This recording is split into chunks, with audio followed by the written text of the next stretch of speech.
Okay, this video is going to show how to set up some of the features on the summary sheet. So as you can see, I've decided to rent the Avondale College Performing Arts Centre. I've estimated the capacity. I need to stretch this column because it's not quite wide enough. I'm going to estimate a cost, and I'm going to say that I'm going to have 550 people in attendance. So I can estimate these. Obviously this attendance will change, because obviously the more expensive a ticket, the less people you're probably going to have.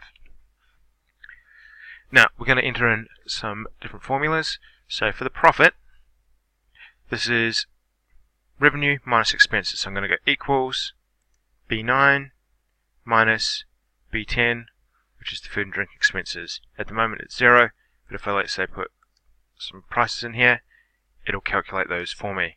I want to use the formula because I want it to automatically change. Do the same here, and same for the ticket revenue. So I've now got my other profit, and what I probably also need is some way of working out the total profit, because at the moment I haven't actually calculated that.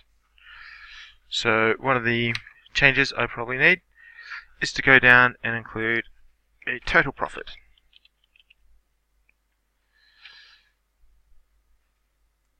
And so I'm just going to format that, and our total profit will be equals food and drink profit plus the activity plus the other profit. So now I can work out how much money I'm going to make overall. That concludes the basic formatting that I need on my summary sheet.